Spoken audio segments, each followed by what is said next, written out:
ஒரு மனிதர் தன்னுடைய குடும்ப மருத்துவரை பார்க்கறதுக்காக அவங்க வீட்டுக்கு தன்னுடைய டூ வீலரில் போயிருந்தார். தன்னுடைய டூ வீலரை வீட்டு வாசலில் நிப்பாட்டிட்டு போய் மருத்துவர்கிட்ட சில ஆலோசனைகளை கேட்டு ரொம்ப நேரம் பேசிட்டு வெளியே வந்து பார்த்தாரு. அவருடைய வண்டியை காணும். ஐயோ, நம்ம வண்டி இங்கே தான் நிப்பாட்டியிருந்தோம், காணுமேன்னு சொல்லிட்டு அவர் போய் மருத்துவர்கிட்ட போய் சொன்னார். உடனே அவருடைய நண்பரும் சொன்னார், சரி நம்ம போய் போலீஸில் போய் கம்ப்ளைண்ட் பண்ணிடலாம்னு சொல்லிட்டு அவங்களும் கம்ப்ளைண்ட் பண்ணிட்டாங்க. கம்ப்ளைண்ட் பண்ணிவிட்டு அந்த நண்பரும் தன்னுடைய வீட்டுக்கு போயிட்டார். அடுத்த நாள் அந்த மருத்துவர் தன்னுடைய ஹாஸ்பிட்டல் போகிறதுக்காக அவர் வெளியே வந்து கார் எடுக்க வரும்போது அந்த இடத்துல நேற்று காணாமல் போன டூ வீலர் அங்கே நின்றுச்சு. உடனே இவர் என்னடா இந்த டூ வீலர் தான் நேற்று காணாமல் போச்சு, இன்றைக்கி இங்கே நின்றுக்கிட்டு இருக்கேன்னு சொல்லிட்டு அது போனார். போய் பார்த்தா அதில் ஒரு லெட்டர் இருந்துச்சு, ஒரு பேப்பரில் எழுதி வச்சுருந்தாங்க. அதாவது நேற்று வந்து நான் அவசரமாக என்னுடைய நண்பருக்கு ஒரு உடம்பு சரியில்லாமல் போனதுனால அவசரமாக நான் மருத்துவமனைக்கு போக வேண்டியது இருந்ததுனால உங்கள் வண்டியை எடுத்துகிட்டு போயிட்டேன். அது உங்கள்கிட்ட சொல்லக்கூட எனக்கு நேரம் இல்லை, அதனால என்னை மன்னிச்சிக்கோங்க. அதுக்கு பதிலாக நான் வந்து இதில் ஒரு கிரிக்கெட் மேட்ச் பார்க்குறதுக்கான ஒரு டிக்கெட் வச்சுருக்கேன், நீங்கள் ஃபேமிலியாக போய் இந்த மேட்சை பார்த்துட்டு வாங்க அப்படின்னு சொல்லிட்டு அந்த லெட்டரில் இருந்தது. அந்த கிரிக்கெட் மேட்ச் பார்க்குறதுக்கான டிக்கெட்டும் இருந்தது. உடனே இந்த மருத்துவருக்கு ரொம்ப சந்தோஷம். சரி, நம்ம ஃபேமிலியாக போய் கிரிக்கெட் மேட்ச் பார்க்குறதுக்கு ஒரு ஃப்ரீ டிக்கெட் நமக்கு கிடச்சிட்டுன்னு சொல்லிட்டு அவங்களும் சந்தோஷமாக கிரிக்கெட் மேட்ச் பார்க்குறதுக்கு ஃபேமிலியாக போயிட்டாங்க.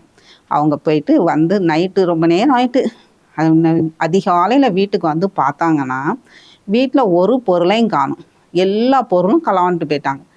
பார்த்தா இவர், ஐயோ நம்ம இந்த டிக்கெட் ஃப்ரீயாக கிடைக்குன்னு நினச்சி நம்ம பேசாமல் கிரிக்கெட் மேட்ச் பார்க்க போயிட்டோம், இப்படி வந்து அந்த டிக்கெட்டை கொடுத்தவனே திருடிட்டு போயிருப்பான் போல அப்படின்னு சொல்லிட்டு அந்த மருத்துவர் வந்து அங்கலாச்சிக்கிட்டு இருந்தார்.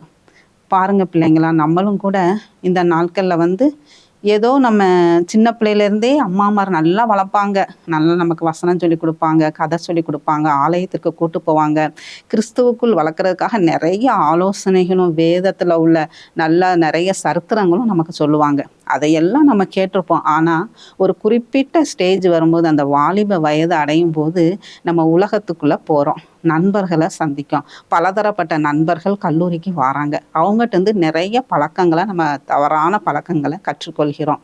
போதை, சின்ன சின்ன சந்தோஷங்களுக்கு நம்ம அடிமையாயிரும்.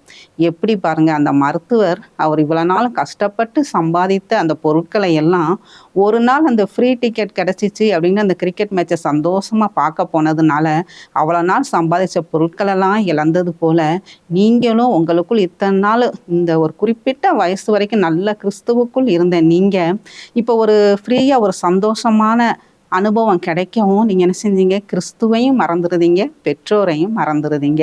அந்த தவறான வாழ்க்கைக்குள்ளே மூழ்கி போயிருங்க. இந்த அநித்தியமான பாவ சந்தோஷத்துக்காக நித்திய சந்தோஷத்தையே நீங்கள் இழந்து போகிற சூழ்நிலை உண்டாயிருது. பிரியமான பிள்ளைகளே, இப்படிப்பட்ட சூழ்நிலையில் நீங்கள் இருந்தீங்கன்னா இந்த அநித்தியமான சந்தோஷத்தை விலக்கிட்டு நித்திய சந்தோஷத்துக்கு நேராக உங்கள் வாழ்க்கையை நீங்கள் கொண்டு போங்க.